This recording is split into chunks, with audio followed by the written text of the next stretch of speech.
Emi Martinez. ফ্রান্সের সঙ্গে final ম্যাচের আগে আর্জেন্টিনার দুর্গরক্ষক মার্টিনেজ ফ্রান্সের উদ্দেশ্যে বলেছিলেন, আর্জেন্টিনাকে হারাতে গেলে আগে আমাকে খুন করতে হবে। অথচ এই মুহূর্তে বিশ্বের সবচেয়ে আলোচিত গোলকিপার মার্টিনেজ আর্জেন্টিনার হয়ে মাত্র 25টি ম্যাচ খেলেছেন। আগে হ্যাঁ, মাত্র 25টি ম্যাচ খেলেই তিনি আর্জেন্টিনাকে বিশ্ব চ্যাম্পিয়নের খেতাব জিতিয়ে দিলেন।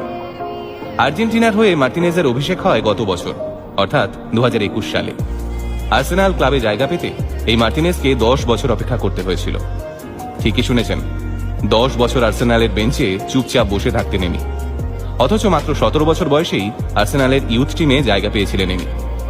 আর্জেন্টিনা ছেড়ে ইংল্যান্ডে পাড়ি দেওয়ার সময় কান্নায় ভেঙে পড়েছিলেন এমির মা আর ভাই। বারবার বলছিলেন, আমাদের ছেড়ে এত দূর যাস না।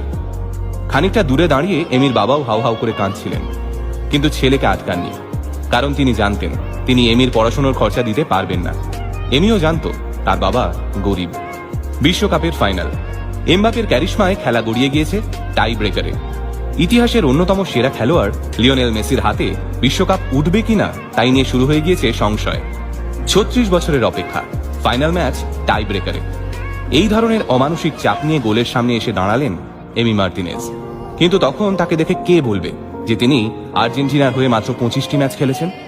ফাইনালে তিনি যা পারফরমেন্স দেখালেন তা প্রতিটি গোলকিপারের স্বপ্ন। মেসি তাকে দলের অন্যতম গুরুত্বপূর্ণ খেলোয়াড় কেন বলেছিলেন তাও তিনি প্রমাণ করে দিয়েছেন গতকাল ফাইনাল ম্যাচে। খেলা শেষ হতে আর কয়েক মুহূর্ত বাকি। ফলাফল তখন 3-3। ফ্রান্সের এক খেলোয়াড় বল নিয়ে বক্সে ঢুকে গিয়েছেন। সামনে তখন শুধুমাত্র এমি মার্টিনেজ। গোলের উদ্দেশ্যে সজোরে বল মারলেন ফ্রান্সের ওই খেলোয়াড়। অন্য কোনো গোলকিপার হলে নির্ঘাত গোল খেতেন, তা নিয়ে কোনো সন্দেহই নেই। কিন্তু তিনি যে এমি মার্টিনেজ, ঝাঁপিয়ে পড়ে আটকে দিলেন সেই বল। সারা পৃথিবীর আর্জেন্টিনা সমর্থকরা যেন কোমা থেকে ফিরে এলেন। অতিরিক্ত সময়ে মেসি দুর্ধর্ষ গোল করলেও এমবাপের মারা পেনাল্টিতে আবার